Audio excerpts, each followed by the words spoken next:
Buongiorno da Renzo Michieletto, ben ritrovati con una nuova pillola di Radio Veneto Agricoltura. La Regione Veneto, nell'ambito del programma di sviluppo rurale 2014-2020, ha appena pubblicato questa interessante pubblicazione, Una terra da inventare, il Veneto rurale in cammino, nuove generazioni, ambiente e innovazione.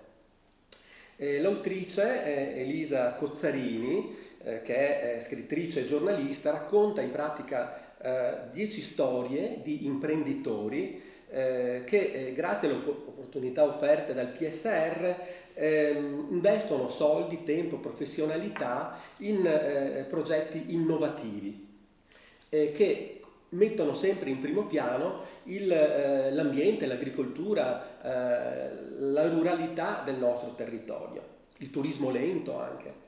E ecco, con Elisa Cozzarini che abbiamo con noi ospite e che ringraziamo, Elisa ciao, ci spieghi innanzitutto, anzi, qual è la storia tra le 10 che racconti in questo libro che più ti ha colpito? Buongiorno a tutti intanto.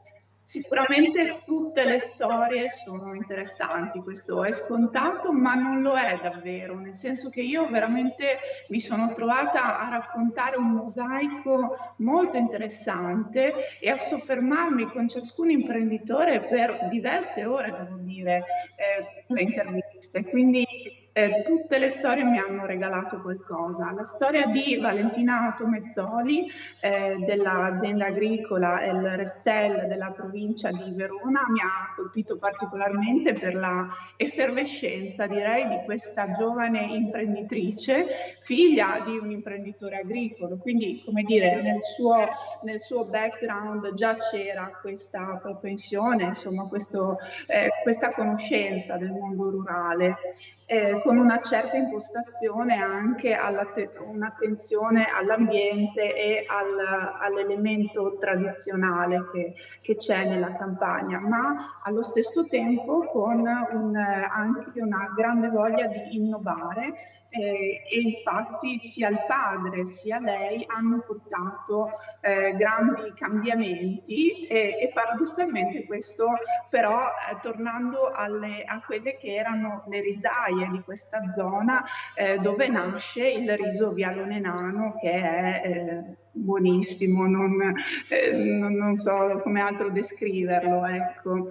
Perché l'innovazione? Perché intanto in questa azienda, una piccola azienda, viene utilizzata una selezionatrice ottica, una piccolissima macchina che permette di fatto a un'azienda di piccole dimensioni di fare un prodotto praticamente perfetto a livello, diciamo, di un prodotto industriale nel colore dei chicchi. E questo con una piccola macchina, no? Con una tecnologia sviluppata da una startup, tra l'altro non lontana dal territorio dove operano i Tomezzoli.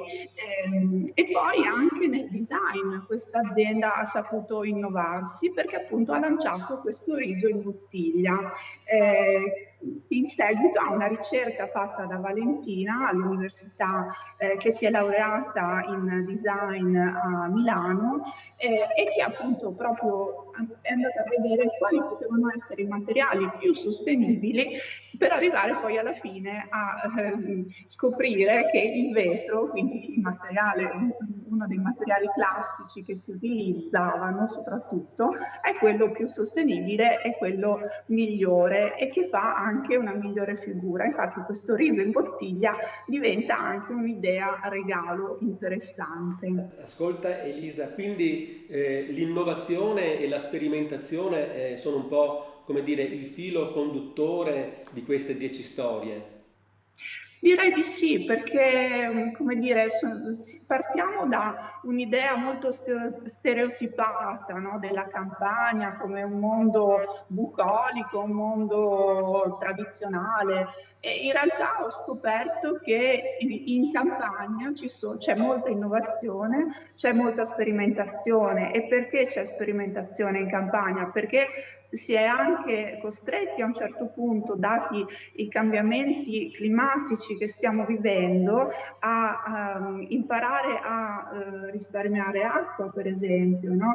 E quindi tra le storie che racconto c'è quella di un gruppo operativo che si chiama Irrivision della provincia di Treviso, che sta sperimentando dei metodi utilizzando la tecnologia per valutare esattamente qual è la quantità di acqua di cui una pianta ha bisogno in quel determinato momento, attraverso la visione artificiale del fogliame. Ecco, tutto questo succede nella campagna veneta. Senti Elisa, ci sono anche dei giovani tra questi imprenditori che te racconti in queste 10 storie. Secondo te cos'è che spinge un giovane oggi a tentare questa avventura che il mondo agricolo e questi spazi, e l'ambiente, e questi spazi rurali offrono? Ci sono dei giovani e ci sono dei giovani che si sono laureati, io sottolineerei questo.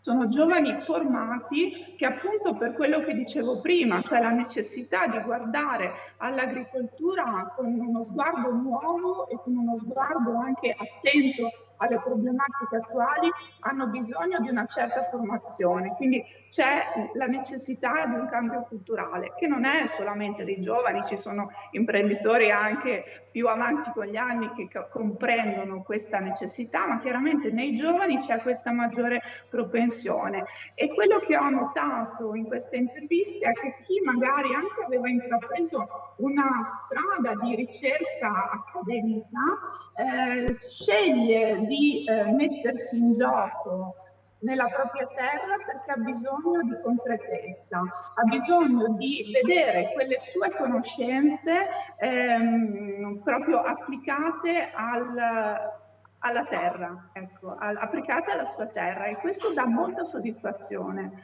E penso che per un giovane sia proprio un modo per costruire qualcosa. E poi c'è fondamentalmente un legame forte con il proprio territorio e la voglia appunto di fare del bene col territorio. Bene, ascolta Elisa, siamo in chiusura, proprio abbiamo esaurito il nostro tempo a disposizione. Volevo chiederti un'ultimissima cosa. Te come scrittrice, facendo queste interviste, poi cos'è che hai voluto mettere di tuo, proprio trasmettere ai lettori? Perché questo è un libro che si fa leggere, non è soltanto un libro, come dire, legato al PSR di carattere tecnico, è proprio un libro da leggere come un racconto, anzi sono dei racconti. Cos'è che hai voluto trasmettere di tuo in questi racconti? Quando faccio delle interviste a degli imprenditori mi rendo conto di quanto abbiano da raccontare, proprio perché hanno una visione, no? Degli obiettivi, e credo che ci sia molto bisogno in questo momento storico che stiamo vivendo di una visione, di voler fare qualcosa e di avere una strada ben delineata. Quindi ho cercato di raccontare, di ascoltare prima di tutto, senza dare per scontato che cosa volevo dire io, ma ascoltare proprio e lasciarmi anche un po' sorprendere da quello che ho ascoltato, e allo stesso tempo, ecco, lanciare il messaggio che a volte i sogni si possono realizzare. Benissimo, Elisa, grazie. Ringraziamo Elisa Cozzarini, che è la scrittrice, l'autrice di questo libro realizzato dalla Regione Veneto nell'ambito del programma di sviluppo rurale 2014-2020. Il libro è a disposizione, basta contattare l'autorità regionale per poterlo ricevere e scaricare. Un saluto a tutti e un arrivederci alla prossima occasione. Grazie ancora, Elisa Cozzarini.